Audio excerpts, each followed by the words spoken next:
What is up, Truth and Transparency? Let's take a look. Taking us back to, let me get to the date here.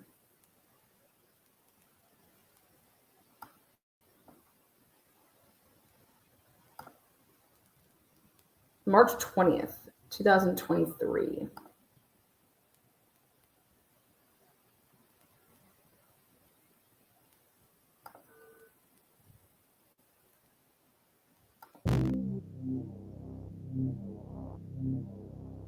Never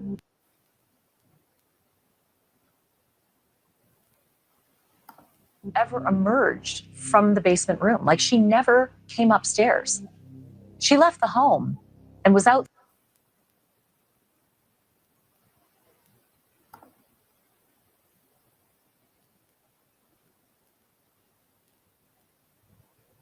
Left the home and was outside in the chaos in the front of the house, but never did go to that second floor, never did see the carnage.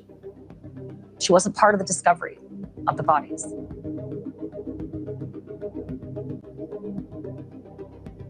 Described to me. So he is so solitary, he can talk all he wants and no one can hear him. But there is a camera trained on him at all times. Here we go. Let's try this one time. Come on in. Never ever emerged from the basement room. Like, she never came upstairs. She left the home and was outside in the chaos in the front of the house, but never did go to that second floor, never did see the carnage. She wasn't part of the discovery of the bodies. How long has Right to me. So he is so solitary, he can talk all he wants and no one can hear him. But there is a camera trained on him at all times. This is what my sources told me. And that the suicide watch that he was on when he got there only lasted for a couple of days. He is not on suicide watch now, but he is checked regularly.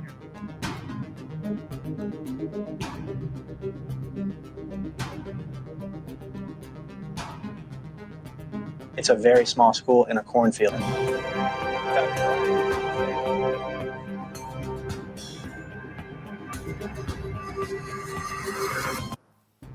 It's a very small school in a cornfield.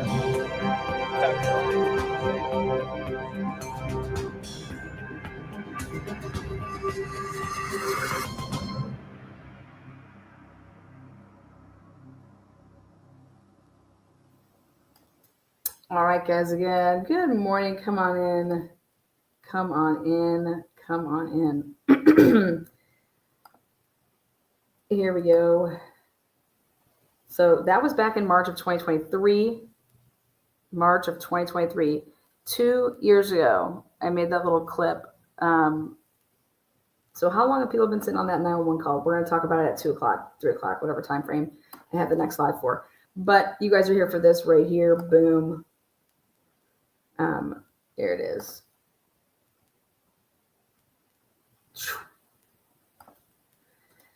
Here it is. Let me go ahead and put this in like this now.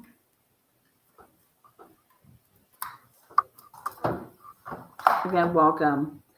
My birthday is all month, by the way. All month, just all month, all day. All month, all day. You guys, they stuck it in these improper expert opinion testimony middleman response. Here it is.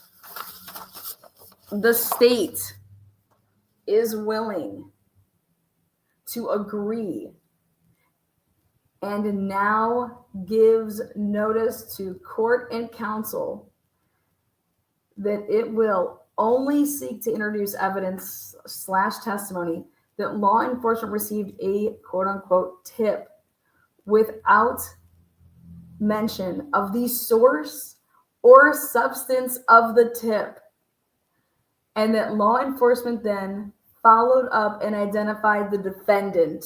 Oh my God. Good morning. Holy shit. I told y'all this was coming.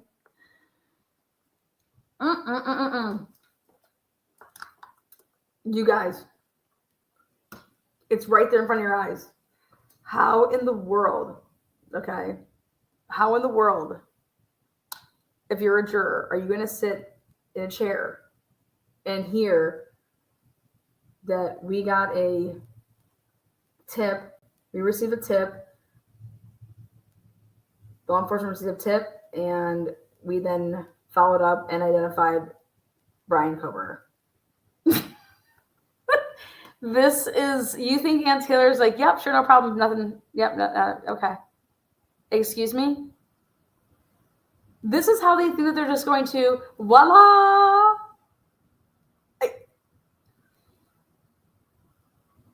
There is going to be no, voila, here's Bryan. Yeah, you can't do this. Hey guys, we're just gonna say that we got a tip, and we need this the defense to agree to it. Okay, we just need the defense to agree that we're allowed to just say that we got this this tip. We won't say the source of it. We won't. What? Does that even make any sense? The answer is no, it doesn't. That's even worse than saying you got it from a confidential informant. Okay. Listen, this is going to be a huge problem here now for the state, unless I said Hitler bails them out. Okay. So this is how they want. So think about this. You're going into your opening statements. All right. And this is what they want to be able to say is that, we worked our way inside out. How then we, eliminated all these potential friends and blah, blah. We were getting, there was DNA left at the crime scene. Like the source of it. So like, you're not going to say the sheath. The sheath didn't produce the source. Like, how is this going to happen? You're just going to say, voila, because we just need it to be approved. The state is willing to agree and now gives notice to court and counsel that it will only seek to introduce evidence/testimony that law enforcement received a tip without mention of the source or substance of the tip. So if you can't mention the substance of the tip and you can't mention the source of the tip, this is then, where does that start at? So just December 19th, Officer Payne got a tip and he followed up with the tip and it led them to Bryan Kohberger. This is what the state is trying to get away with. This is their response to, hey, IGG's out. And the state's like, yeah, we want IGG to be out too. All we needed it for was just to show the jury how the investigation progressed. Okay. And so now they're not going to be able to do that. So how do you explain to the jury so think about the Richard Allen case. They were able to explain to the jury that, hey, this was a 5-year investigation. It spanned over 5 years. And then they went back to the drawing board, went back through all of the tips, came across a guy's name. It was marked down wrong. His first and last name was not his first name was right, but his last name wasn't. And they, explained it all. All right. They explained that there was a bullet left at the crime scene. I mean, everything that led them to Richard Allen. Okay. The state thinks that the defense is just going to say, yep, that sounds great. Go right ahead. You guys, I'm dead. I can't function over here. So they slatted in here though. So this is this response. So comes now the state of Idaho by and through the Latah County Prosecutor's Attorney's Office in response to the defendant's motion in limine. This is number 10, and this is the improper expert opinion testimony for Middleman filed on February 24th. So the state's disclosure regarding Dr. Middleman was in response and rebuttal to the defendant listing Leah Larkin and Daniel Hellwig as expert witnesses in regards to IgG matters, and demonstrates his superior qualifications by education, research, and direct experience with investigative genetic genealogy. However, now that the defendant has indicated that he will no longer seek to offer evidence related to IgG, see defendant's February, and we went over that, including not calling Miss Larkin or Mr. Hellwig, okay? The state has no current intention of now obviously calling Mr. Middleman. Remember I told you like they tic-tac-toed them two ways, all right? So now the state had to come by and through and say, okay, now we're not calling Dr. Middleman to testify as a rebuttal because obviously Leah Larkin, and now they can't use him as as their own expert because they didn't disclose it earlier because he was only ever listed as a rebuttal. So the state notes that in its February 24, 2025 state's motion limine re investigative genetic genealogy, seeking among other things an order in limine describing the extent to which the parties can refer at trial to investigative genetic genealogy to be used in this case is still pending. So remember, they're asking, the first thing that the state is asking for is we just needed it to progress, to be able to tell the jury how this progressed. And Taylor's like, if the IgG's out, it's out entirely. There is no IgG. You cannot reference it. You cannot use it, like in any capacity. All right. Well, the state came forward and said, yeah, we agree. We want the IgG out as well. We're perplexed because we want the same thing here. But Your Honor, this is what we're asking. We're saying that we have to be able to tell the jury how we got to Bryan Kohberger. And I'm over here of like saying, no shit, imagine that. Why can't you use the probable cause affidavit? Isn't that how you got to him, Judge, and Hippler? I mean, Hippler put it in his order. Hippler put it in his order and said, well, clearly they got to him by the WSU guys. Oh, really, Hip? Then what's this all about, Hip? No, your boys over there in the office sitting around, they know. How do we say it? How did we come and stumble upon a complete stranger? How did that happen in our investigation? How do we explain this to the jury, right? Now, going to bed last night, again, I got to just stop. I got to put my phone literally somewhere else because going to bed last night, I had a choking attack because I was like, wait a second, did I just hear what I just heard? This can't be right. I didn't just hear what I just heard. I have to play it again. Jesse Weber from Law and Crime was a guest on Ashley Banfield with Brian Etten, okay? And they had a 5-minute and 18-second segment, which I'm going to share here for all of you guys, because I was like, oh, look it. They're listening. They're paying attention. Brian Etten started off, and he got it. And then they just totally went and made the biggest Ashley Jennings loop-de-loop I've ever seen. So here's this. It's in my, if you go to my community page, I posted it. I think I shared the link, and I commented and I said, like, wow. Here it is. I made a comment and I said, enjoy this comment. I said, what in the hell did I just watch? Here it is though. Let me share this different screen.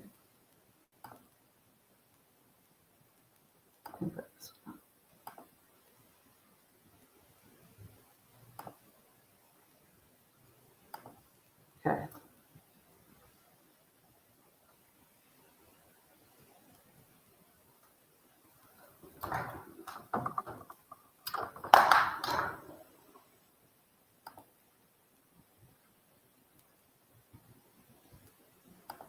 to yourself if you were on. Ready? Look at Bryan Kohberger. You guys have been, what have I been saying? Listen to this. Yeah, it is pretty surprising, Ashley. You have to think to yourself, if you were on that jury and they just said in court, oh, it's a tip that led us to Bryan Kohberger and led us to do the cheek swab and then connect the DNA from him to the knife sheath. It was just a tip. You'd have to imagine they would be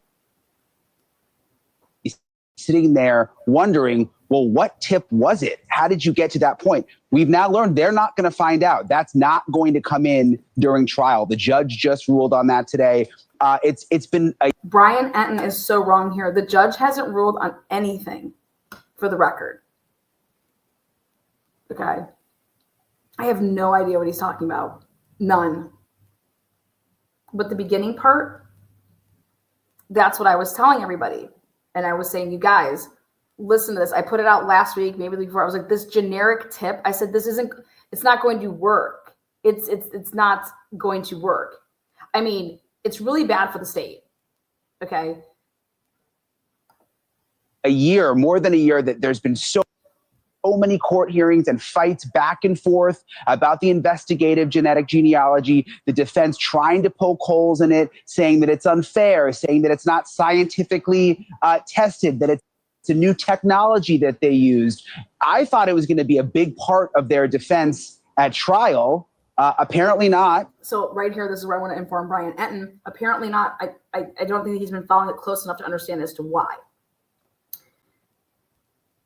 It was going to be a big part of their case up and until the state was playing games, okay, and up and until the suppression hearings, where it's like Ann Taylor knew what she was doing all along, because there's nothing tying her client. So if you're going to sit here, either you're going to suppress the IgG with, that means the sheath's going, okay, or we're going to show you how we're going to suppress it ourselves. And that's what she just did.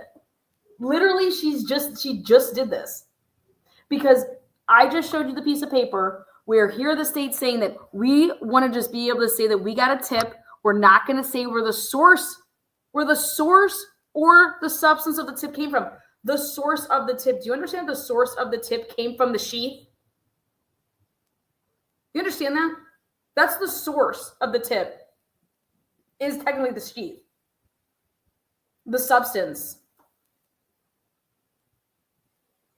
Just think about it. Just truly, truly think about, and because the state's like, we won't say the source or the substance, in quotes, the state is willing to agree and now gives notice to court and counsel that it will only seek to introduce evidence/testimony that law enforcement received a tip without mention of the source or substance of the tip, and that law enforcement then followed up and identified the defendant. Well, that isn't going to fly, okay? Because Ann Taylor is going to sit here and say, yeah, no. If we're suppressing the IgG, right, and you can't talk about it, then you're going to have to use your probable cause affidavit that you guys put all your fucking, like, woohoo, it's so great and it's all the truth, right? You're going to go and use your truth that you put together, that probable cause, and go for it. Go for it. That's how you're going to just like you said you did. Just like you told the world you did. You told the world this is how you got to Bryan Kohberger, right? This is how you got all your warrants, right? Because it's the truth, right? So go ahead, go use it. And then then they sit there for a second. They're like, wait a second.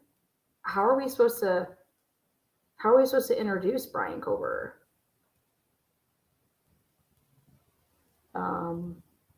Because we found his name through IgG. That's how we started on Bryan Kohberger. Exactly. But now this is where I about fell over out of bed. Okay? So here, I thought, Bryan, he got it. He's getting it. Okay, like, yeah, how are you going to tell us the jury that you just said, what, huh? Exactly, I thought they got it. And then this is where this interview takes a complete left turn and, like, goes off into Kenya. They've said they don't want to bring it in. The prosecution has said they don't want to bring it in. The judge has agreed, and it's apparently not coming in. Again, the judge has not agreed on anything. Nothing has been ordered, but that's false. Go ahead. Jesse, I feel like those are several months I will never get back. The pitched battle between the defense and the prosecution under seal, I might. Now, either they're playing stupid here, okay, or they really know that Ann Taylor just tic-tac-toed them two ways, okay, or they're playing dumb. You understand? Like, these are lawyers. Just here, listen. Now, listen to what he's about to say. Add, which drives me even crazier, because to me that is secret justice, not American justice. But, you know, when it comes right down to it, Jesse Weber, a swath, you know, of his cheek matches the DNA on the knife sheath. Do we need to even know anything more than that? The DNA on here matches the DNA in that cheek. Does the jury need to know anything more than that? Probably not, because let me break it down for this. Okay, ready for this? Please do not drink or eat food. Ready? There's your disclaimer. So it is a 5.37 octillion times more likely that is Bryan Kohberger's DNA than anybody else. Not a shocker. They're not trying to challenge it. But let's, for argument's sake, take this argument. Okay, it was his DNA on the knife sheath and somebody decided to plant it. Okay, so now you're wondering, how did that happen? How did the DNA get on the knife sheath? Who would want to frame him? And by the way, if this is a plot to really frame Bryan Kohberger here, then this is somebody who would also have to make sure that his cell phone turned off at the key times during these murders. Jesse missed the plot here. First of all, Jesse, you need to explain, as you are the prosecutor, how you are going to tell the jury how all of this unfolded, how your investigation unfolded. What Jesse goes to right here is that, okay, the defense is going to say that this is planted. No, that's what the state put in paperwork. But the defense is going to say that this is planted. So he's like over here, again, shifting the burden, okay? What are you doing? But listen to this. You are going to pass out. The cell phone pings that were on would track the same movements of his car headed towards and away from the direction of that area, that the car would also have to be in that area at least 4 times that night. And also the assailant would have to dress up and look like somebody like Bryan Kohberger, who matched the description from the eyewitness about. Oh my God! Wait, what? You guys, this is my comment. I couldn't breathe. I said, did I hear that? Wait, what am I listening to? Let me just rewind this a little bit more when we get to Jesse Weber telling us about how this would have all had to be pulled off. It was his DNA on the knife sheath and somebody decided to plant it. Okay, so now Oops.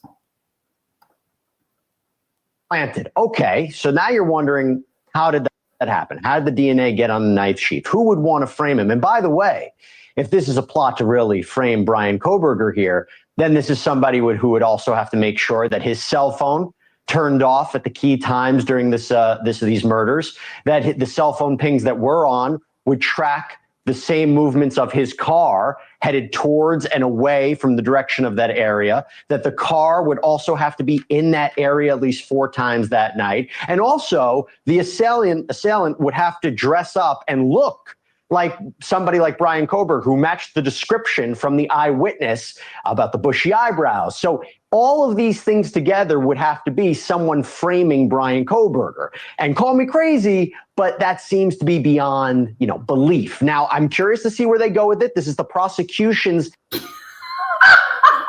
You guys, wow.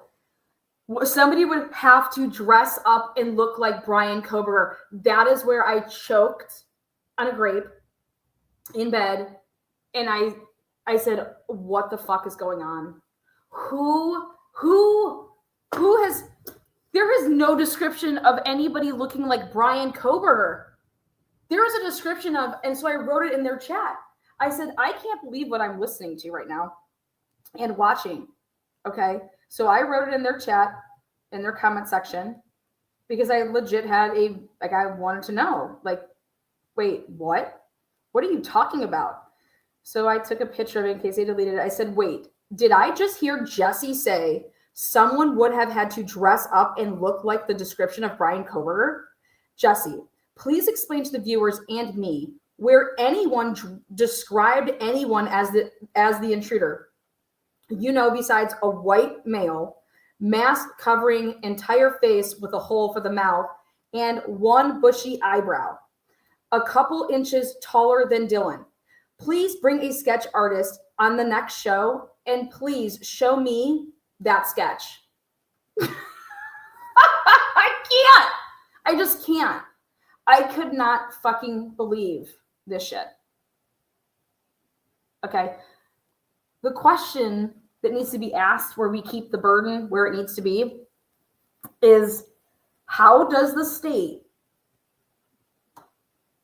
tell the jurors about how they got to Bryan Kohberger, how he came up in their investigation, what led them to Bryan Kohberger to be ever even investigated? Then we got all these things that shows that he's just the dude. And then once we got his name, because we had DNA at the scene, we just flew to Pennsylvania and got their trash and just started testing items. Now, did you do that for any of these other suspects? I mean, do you understand that that's wild? I mean, that's... So are we saying that Kohberger didn't commit the crime? No, we're saying the question is what I just asked. If you're a juror, you're going to have to be listening to you're going to have to listen and see all the evidence, okay? And how are you going to follow along that they came to Bryan Kohberger if the state can't talk about how they truly got to him and they have to use the lie that they made up in the probable cause?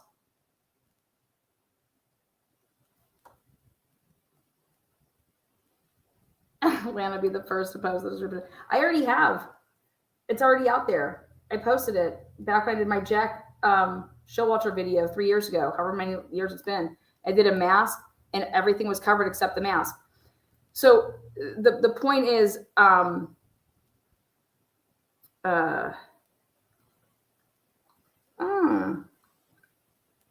so the point is that I've never seen it.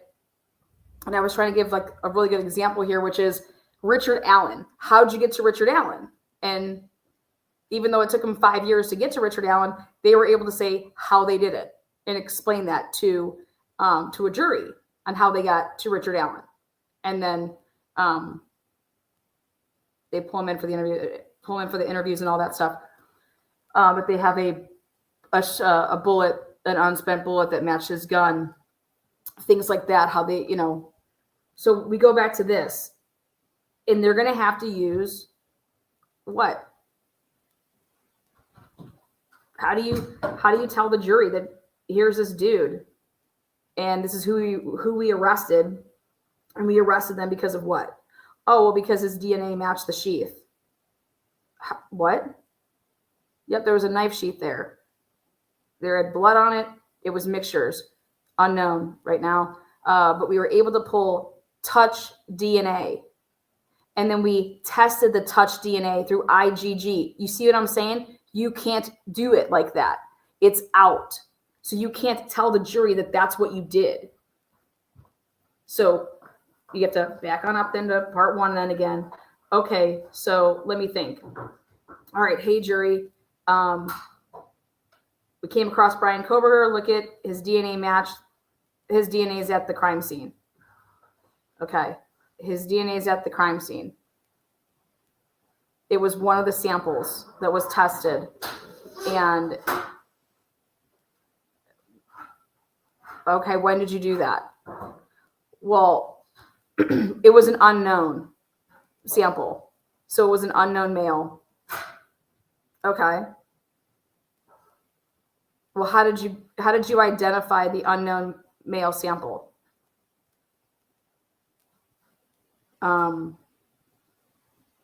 We tested Bryan Kohberger's dad's DNA. Well, we tested the trash of his family home. What? Why were you? So you just went around some guy, some random person? No, we got a tip. You got a tip. Where'd this tip come from?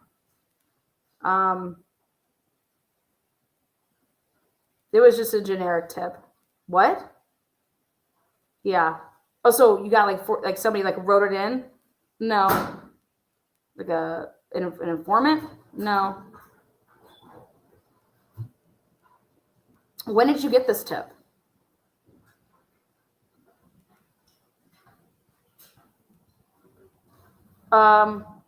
Well, we got it December 19th.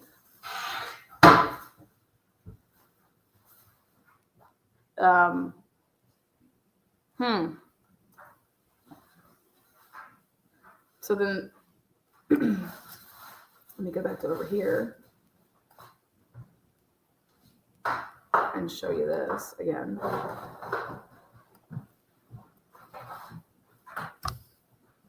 Listen, the state wanted to play. The state wanted to keep it out. Okay. The state chose not to use how they truly got to Bryan Kohberger in the probable cause affidavit. Okay. Everybody in America knows that we all thought that they got to Bryan Kohberger because the way that they presented it in the probable cause affidavit, which was the WSU guys, that there's this white Honda Elantra that we found on Linda Lane camera and we found on 1112. And so we were running all the databases and looking through all the databases to come up with who owned white Honda Elantras. Okay. And then WSU found one that belonged to Bryan. Okay. How many other ones did they find? 22,000. Oh, okay. Okay. Ready? So here's Hippler's order. Hippler said, there can be no question that the defendant was identified in part through the WSU officers' queries and through the suspect vehicle's lack of a front license plate, as observed in surveillance videos from the night of the murders. This is me writing this back in the day. I'm like, wait, what is he fucking talking about? The fact that law enforcement had additional DNA evidence tying defendant to the crime does not render it improper for law enforcement to rely on independent evidence accomplishing the same. Perfect. So you're going to be able to use his own order. So Hippler, you are a brown-nosed pencil pusher. We see it. It would arguably be irresponsible for law enforcement to rely solely on DNA evidence without making an effort to corroborate it, particularly given the novelty of IgG. Defendant has not established there is anything wrong with this approach. Perfect. Awesome. Well, now the IgG's out. And since you think, Hippler, that they got to him the WSU way, the way that the probable cause says, let's roll. That's what you're going to have to use. You're going to have to use this way that you got to him via what you put in the probable cause affidavit. And it's going to fucking crumble. Because that's not how they got to him.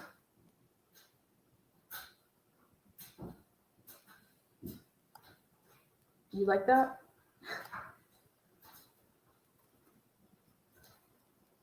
So Ann Taylor was forced to play the long game. Okay? And the long game is that, watch this, either it's one thing to have a suspect and then to do it exactly what Hippler thinks is, and he's acting like this is how it truly went down. Okay? But it didn't. And so it's like you can only bluff for so long. All right? And now it's game time because now Anne went ahead and said, well, guess what? We want the IGG out. So now what? Oh, wait. Oh, holy shit. No way. Oh, fuck. Because the state needs the IGG. They need it to be able to show how the progression of this investigation went. And they're not wrong. But it's not just how the progression of it went, it's how the whole thing went. And so now if you don't have that,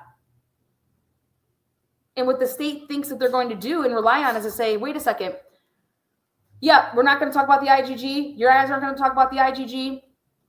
But the state thinks that the judge is going to be able to say, yeah, you can just say that we're going to say that law enforcement got a tip. Right here. This is exactly how they say that they want to be able to present this. And guess what? This would be a lie to the jury. You're going to lie to the jury? We're not talking about a judgment call as far as if something should be in play or out of play. We are talking about, wait, you think that you're going to lie to the jury? How Mr. Kohberger became to be investigated in the first place? So the state is willing to agree and now gives notice to the court and counsel that it will only seek to introduce evidence/testimony that law enforcement received a tip without mention of the source or substance of the tip. And that law enforcement then followed up and identified the defendant. How did you follow up with the tip? The tip was his name? The tip was his name, and we're not going to say where the substance or the source came from to say fucking Bryan Kohberger, and it's not in 45,000 pages of worth of tips? Are you guys out of your fucking mind? And when did you get this tip? No, you took evidence from the scene to develop this tip. And so basically what Ann Taylor just did, like I'm trying to explain, and I'm just blue in the face explaining this, that she just tic-tac-toed two ways the fucking state. Because now you're like, fuck, here we go. And basically what she did is, if you're not going to suppress the sheath, I'm going to fucking suppress it for you. Because you're either going to do the right thing, like you didn't do in the beginning, all right? But if you don't, we're eventually going to get there because we know the truth, just like you guys know the truth. We know how you got to Bryan Kohberger, and it was none of your investigation that you put into the probable cause. The probable cause is all stuff that happened after, well after you had the name through the ways that you truly got it. And so now how do you explain that to a jury when you wipe out everything before it? And what it's going to come down to is that how do you get the sheath in? How do you even get the sheath in now? That's the source of the tip. You can't just say that you're going to say that we're not going to announce who gave it to us and where it came from. But then you think you're going to talk about a sheath in the fucking trial? Has everybody lost their minds? None of that can happen without them saying, oh, wait, so Bryan Kohberger's DNA was on the sheath at the crime scene? And what kind of testing did you do on the sheath? You guys get where I'm going with this? Like, what type of testing did you do on the sheath? Where'd you guys send it first? What's the chain of custody? Where'd it go? Now do you understand why they don't want chain of custody transferred in part of this, and why they did a protective order on chain of custody? If they turn that over, guess what that is? So do you see what this just created? This created the biggest clusterfuck for this case.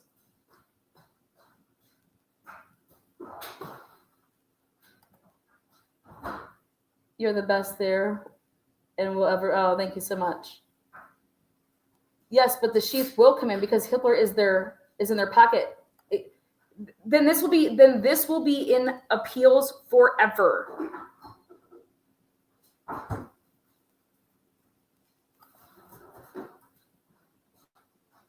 So the point here is that Ann Taylor she always knew that this was her play.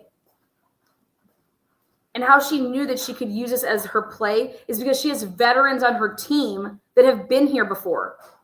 Okay? IGG is not supposed to be something that is used off the rip. Does everybody understand that? And this is why. This is why.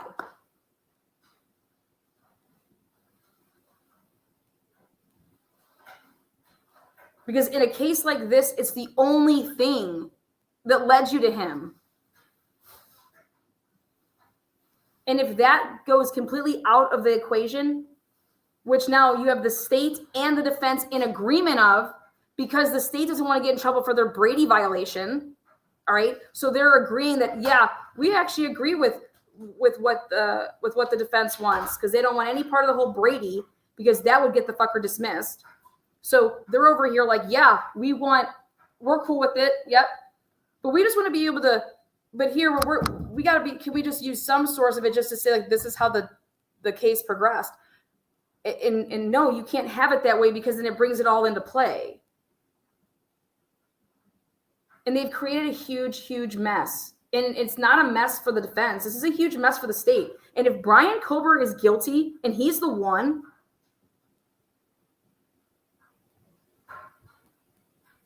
and all of this stuff gets tossed, then what do you have?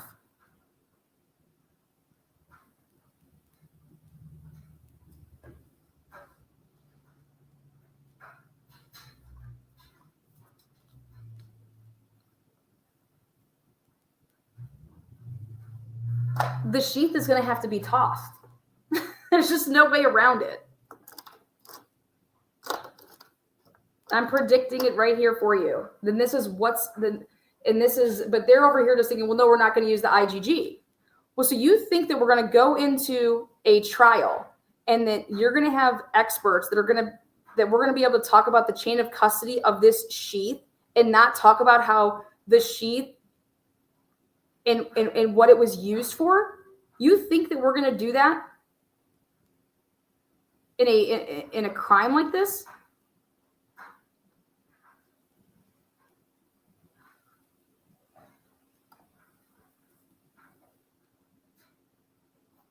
It's either in or it's out. There is no it's out, but the state gets to say that blah, blah, blah, blah. The state gets to just say this. Are you fucking kidding me? Please tell me how that would work. And that's where I thought Brian Enton was getting it. When he said in the beginning, I can you imagine hearing the jury like, that we're just going to say we got this tip and then how are you? Exactly, Brian. I thought you got it. And then, I don't know, Ashley Banfield and Jesse just took over the show and fucking no idea.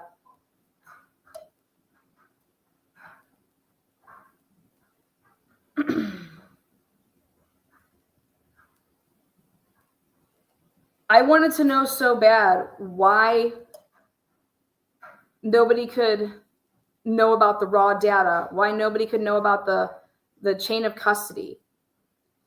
Okay, like, why can none of that? Because remember, the state, all right, never intended to use any of this, right? That's what their claim is. There's like, we were never intending to use it.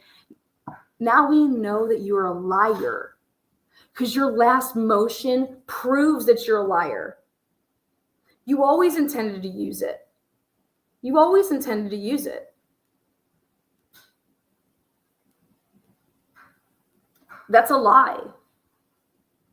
And if Brian would have had a different person as his attorney and who's not doing their job, I mean, none of this shit comes to light. What Ann Taylor has put in front of the courts here, and for whatever reason, like it honestly sucks because it's like you have to. I want justice for the victims. But my intriguement of, don't get it twisted. My intriguement of the portion of like, wait, wow, what's going on right here? Okay.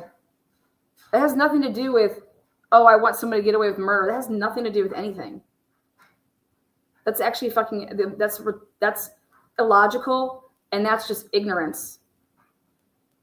And if that's what you gather from what I'm saying, then you are not intelligent, and I'm happy for you not to be here. What I'm saying here is that how you would have gotten to your suspect should not be a secret. If you didn't do anything wrong, however you need to be able to use it so that you can make sure that you get a successful prosecution, that's what happens. Okay?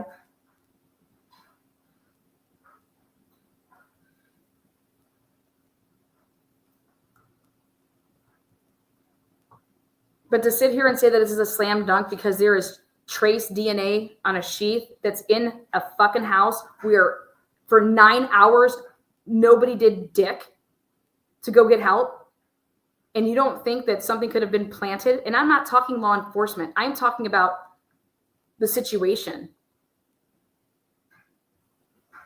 I'm talking about there's nothing in his car, his apartment. He's not linked to these people in any way, shape, or form.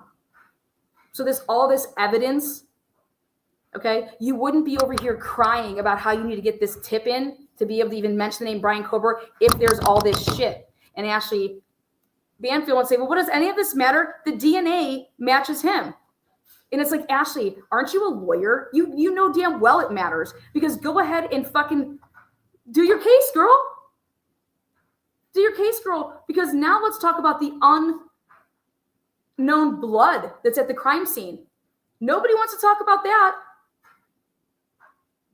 We have male blood at the crime scene. 2 unknown samples.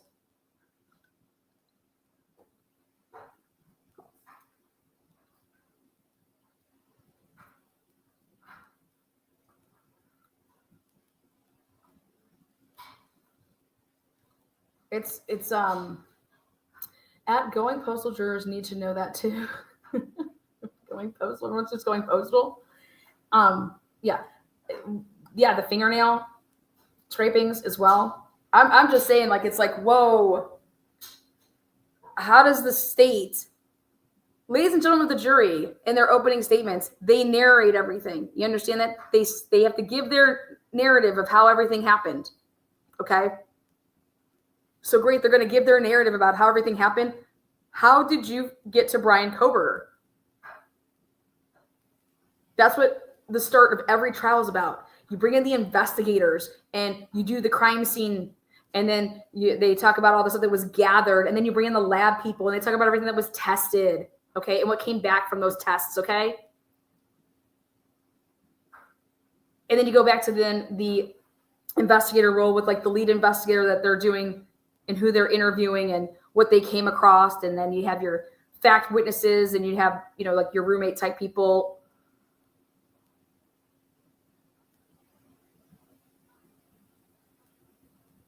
But I want them to tell the story like they told all of us in the probable cause affidavit. Because that's how they said they got to him, right? They didn't need IgG. They're not going to use that at trial. Oh, they aren't? They don't need it? They 100% do need it. Because it's what got them onto Bryan Kohberger in the first place. There is nothing pointing to Bryan Kohberger before that. And let them say about the car. Because just because you even have a make model of the car, okay, I want to know the chain of custody and when the WSU cameras were preserved. That's going to tell us everything, guys. Why do you think the state hasn't disclosed all these expert witnesses and what they're going to testify to in their reports?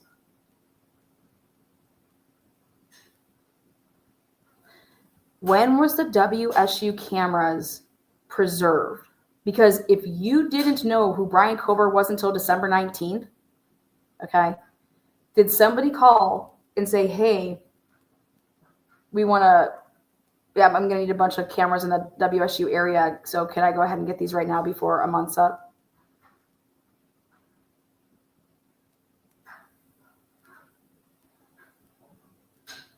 And I'm going to beat this down in people's heads from here. This motion to limine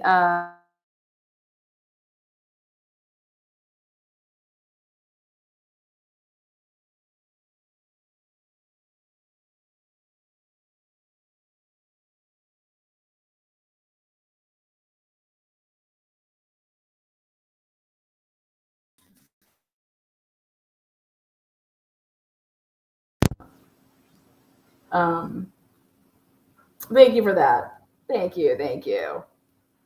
I have questions. I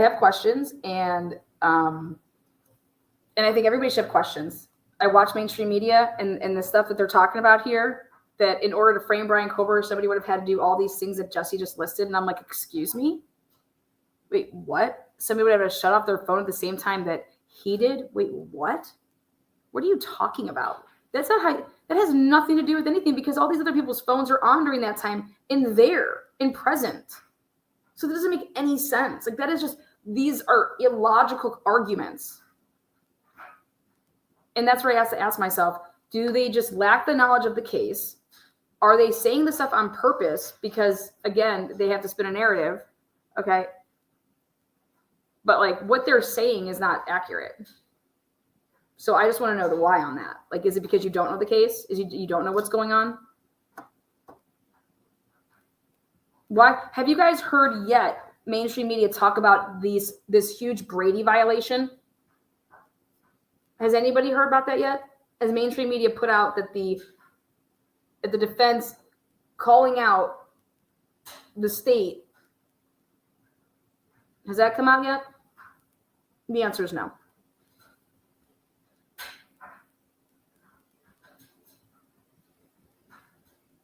But I'll tell you what's trying to get people away from talking about this.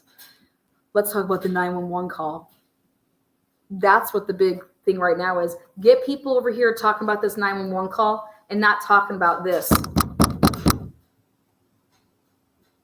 And so anybody wants to know, hey, Lana, what's going on? Why would what's up with this 911 call? I played the front at the beginning of this show, Ashley Banfield. I played that for a reason. Ashley Banfield in 2023 in March, okay? In March of 2023, right before they impanel the grand jury, okay, to happen in April.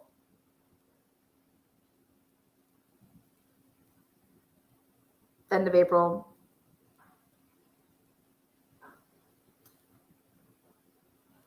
How did Ashley know in 2023 that the 911 call and what it featured? How'd she truly know that? Because Ashley's been wrong about a lot of shit, okay? She got all the shit with Xana's mom wrong.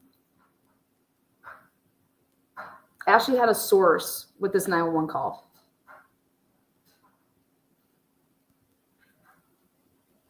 Do you see mainstream media running around saying, I've heard the 911 call, I'm just not going to put it out there yet? Do you want to know why they wouldn't say that?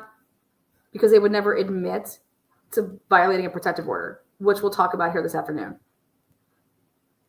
But all this 911 hoopla right now, there's a way bigger thing going on in this case than the 911 call will ever be. And it's this huge, huge issue that the state found themselves in. And so I went back and looked at Judge Hippler's orders that he came down in the suppression hearing. And those orders and those decisions are very, very interesting now with where we're at. Because people could say they think Judge Hippler's biased or whatever, but I don't know what I think or feel about that. I just know that Judge Hippler, his orders and what he said it's going to be very interesting on how he thinks he could rule any other way with what's headed with this whole generic tip, and that this is how we want to introduce it to the jury. We need permission to do that. And if you think for a second Anne's like, oh yeah, that's perfectly fine, we're fine with that, sounds great, that's not what's happening. Okay? Ann Taylor is going to say, excuse me, what? No. I'm curious if they're going to let the arguments about this public. They need to.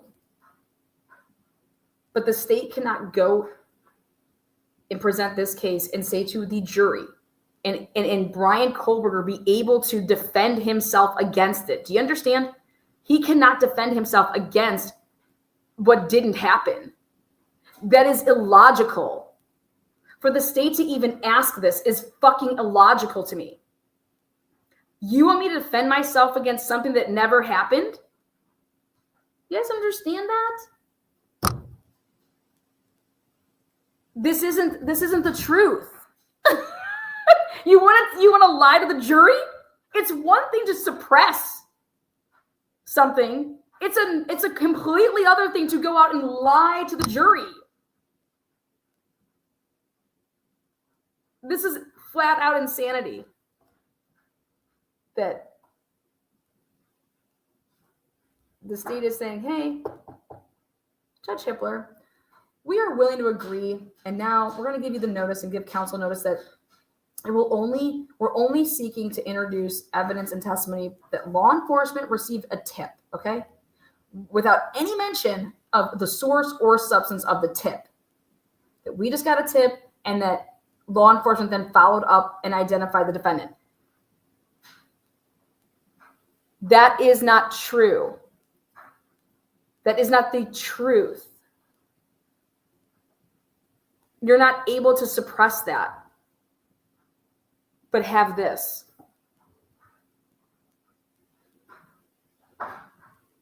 There is a difference.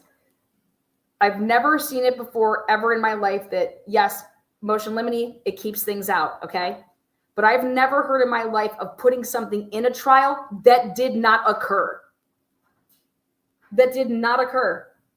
Because it's one thing if there wasn't DNA there, guys, and that you got the name Bryan Kohberger and then you investigated it, but that's not the case here.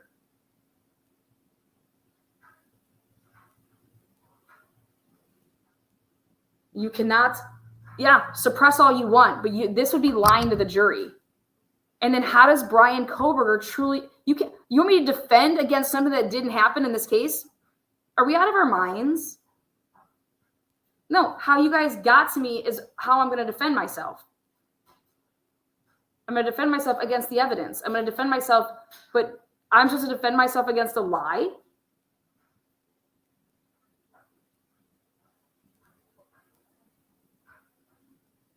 This just lacks all, and maybe it's just like a last, hey, let's just go ahead and try it. It's like a ditch effort to see.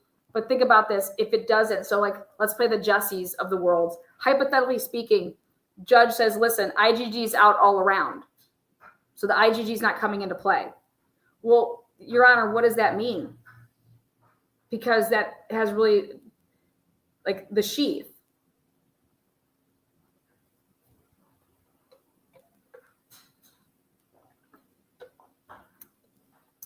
Yeah, how does that work? Exactly. Let's talk about it. How does that work? Think about it. And this is why I'm saying that Ann Taylor, in my opinion, has created a tic-tac-toe double, like whichever way this goes, it's out. And when I say it's out, I don't know how the sheath stays in play and the DNA from that stays in play. Because what did you use the STR when you got Bryan Kohberger? You have this ST, so you swab him. Great. What did you compare it to? What did you compare it to? Well, we compared it to the DNA that was on the sheath. Why did you ever think, did you compare it to the blood? Did you compare it to the fingernails? When are the dates that you did any of that? Do you guys see where I'm going with this? So you got this, but how did you randomly got, how did you arrest him? This is creating a fucking mess, you guys. She laid a trap. And this normally only works, you guys, if there was no fruits. If there was a bunch of fruits from shit, like if you got to Bryan Kohberger and it's the guilty person, right? And then, okay, oh my God, in his car, there was like DNA of the victims, okay? And, you know, you got this, you got this, you got this. So you have all these things, which we don't know. Maybe the state has a bunch of things against him. But when the state is saying that they need to be able to tell the jury on how this investigation progressed, and so they need to do something like this, we have a problem. And how a lay person would argue this is to say, Your Honor, wait, so let me get this straight. You think we're going to lie to the jury now? But it was a tip, Miss Taylor, that led them. A tip how? They took something from the crime scene. And then they did all the genetic testing, the IgG, and then that's how that developed the tip. That's how that all happened.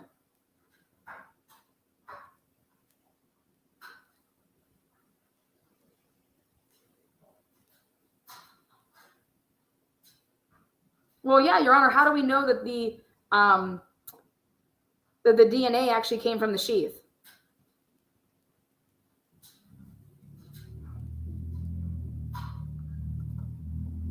Where are the chain of custody? What do we got going on here? Where's the chain?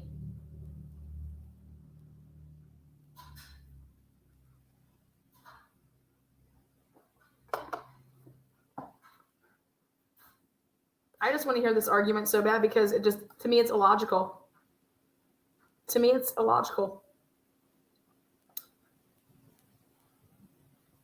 And when you start seeing the dates, it's just not going to add up. Okay? When we see that they queried the cars, okay? We want to talk about querying the vehicles and that they came across and he was at, but you didn't know about that yet, but he said that they did it on November 29th.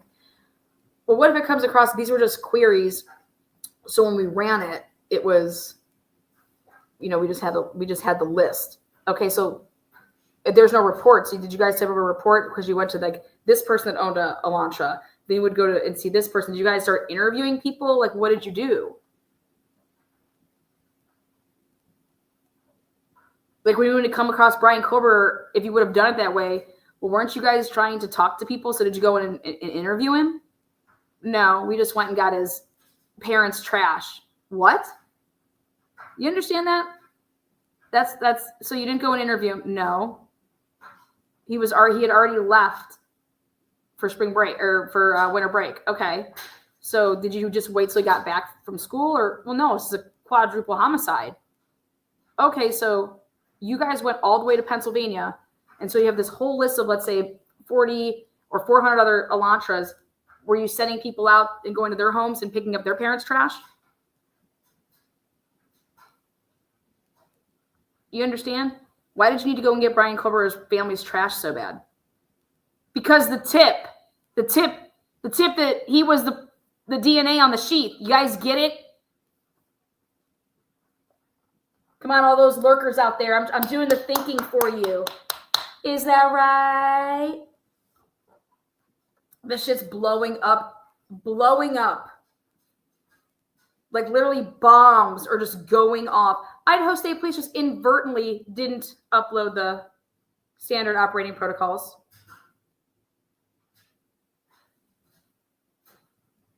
What? They just, yeah. So Ann Taylor and Bryan Kohberger went into a suppression hearing where they were demanding and asking for this stuff.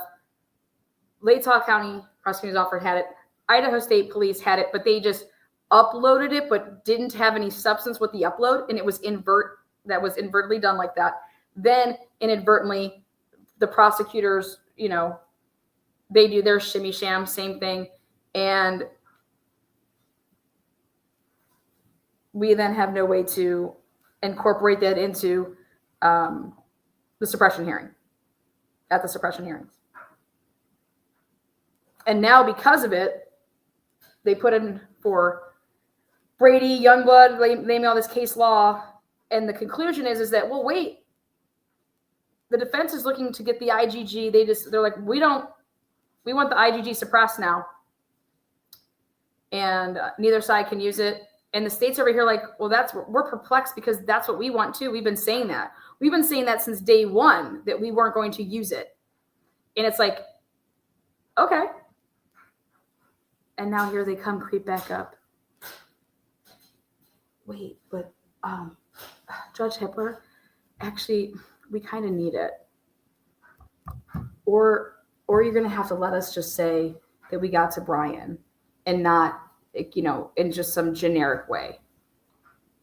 That's not possible, you guys. That is impossible to do.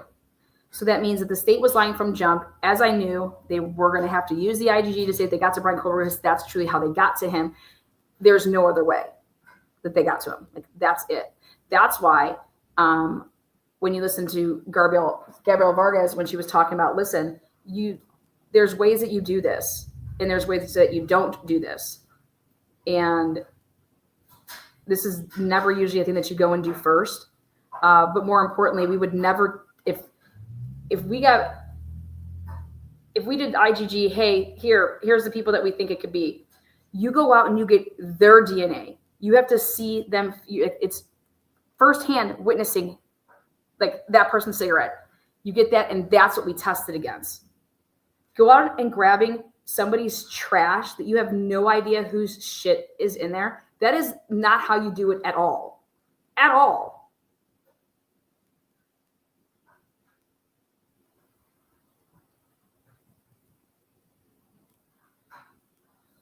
So you now want so now you want to change the game, the rules, to say, okay, hey, here's this case. We have 4 murdered students. They were all stabbed. And there was a sheath left there, okay? And now, if my defense is that that sheath was planted, right? How can I say that if the sheath's not in?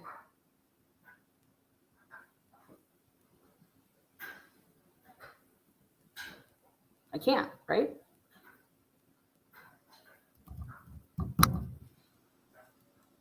But just like you guys wouldn't be able to talk about the DNA and it ever matching Bryan, because there's nothing to compare it to, because the DNA was on the sheath, right?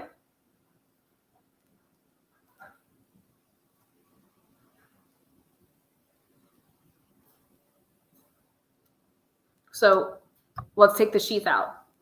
Can't talk about the sheath. And so remember, Ashley Banfield says, we have the DNA and it matches the sheath. Well, now you have DNA and it matches nothing in your crime scene. How about that?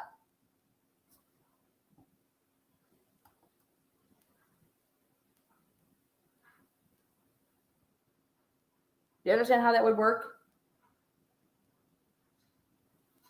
This has created, in my opinion, like a huge problem.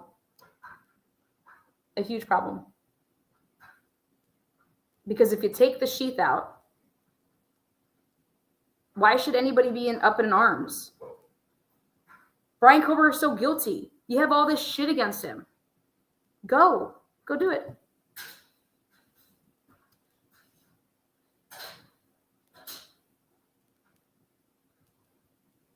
The sheath is the only thing.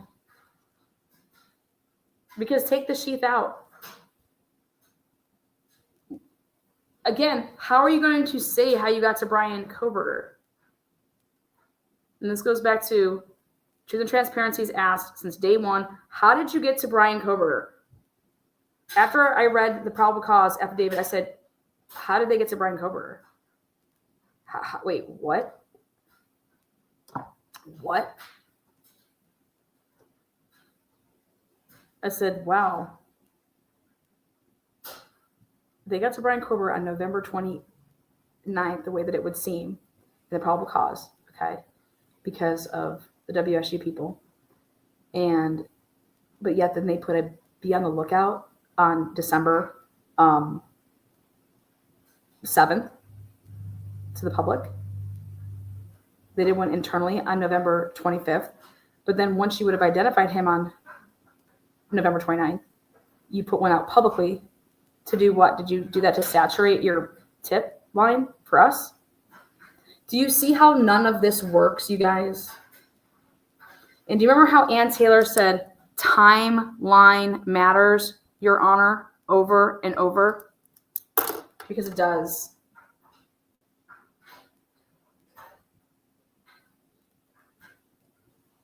And so now all I want to know is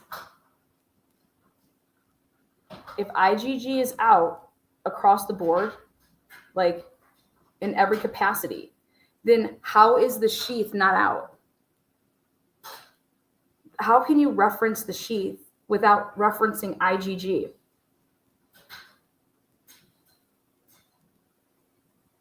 This is never going to be allowed in because this is not how you got to Bryan Kohberger. Because if you suppress the IGG by the motion limine, okay, and you then think that you're going to substitute it with a lie on how you got to him, that's never going to fly. So now if you can't talk about IGG, then how can you talk about the sheath? Because you don't have the STR came from where, you guys? The source of the fucking goddamn STR sample that was put into CODIS, it came from what item? The sheath. If you can't fucking talk about the sheath, then then you can't talk about any of it, anything that came from it.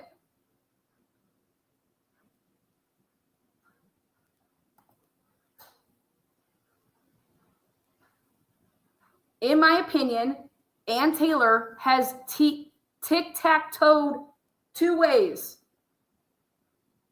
Because either you're going to suppress it in the motions that we had in January, or you're going to be in some big heaping hot water. Because we're going to motion that we don't want it anymore. That we want it in the motion limine, then it's out. And so now what? And the state's acting like, yeah, no, that's what we wanted the whole time too. So we agree with them. But now we just need this. We need to be able to lie to the jury. We have to be able to lie to the jury and tell them how we got to Bryan Kohberger. Get the fuck out of here. Keep spinning it, MSN. Keep spinning it. Peace out, guys. Much love. Nothing but love. Nothing but the hits. Nothing but the motherfucking hits. So if the tip came from the FBI, where did the FBI get it from? Because we know the FBI had been working along in the area on the whole. Because the point is that they what do you mean where they get it from? They got it from doing IGG, but they're not going to be able to talk about that. So how do you talk about it? You cannot just say, I got it from a no-name source and no-name substance. And then we just followed up and we led us to the defendant. Excuse me? How does Bryan defend himself against that? Has everybody lost their fucking minds?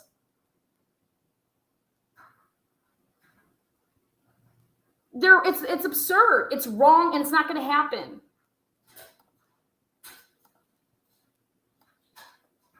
I love it. I love what just happened here in the name of the law. I love what just happened here in the name of the law. For the victim's sakes, geez, this is a huge problem. Like I've been saying, I was like, how is this going to work? And that's when I was just like, wow.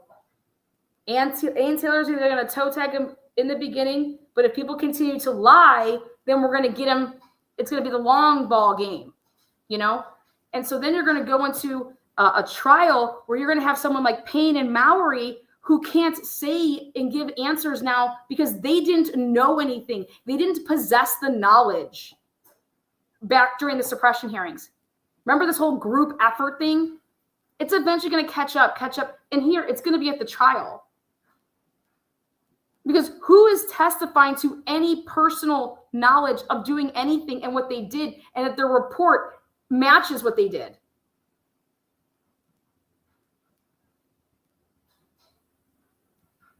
What was the investigators, ISP, FBI, Moscow, what were they doing from November 13th until December 19th when they would have supposedly gotten this type of a tip? What were they doing?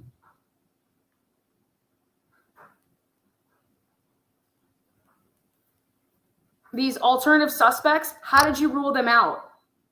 Ready for this? Because they weren't the source on the sheet. Do you guys get it yet? They weren't the source of the DNA on the sheath? What sheath? You guys get it yet? Okay. Fucking A. Bomb drop. Bye-bye. See you guys later on the flip side. They weren't the source on the sheath. Okay. Oh, the sheath that we're not going to be talking about? That DNA that was put through IgG that we can't talk about? Oh, okay. Suck on these. Shh. Happy birthday to me. I'm a Pisces all day.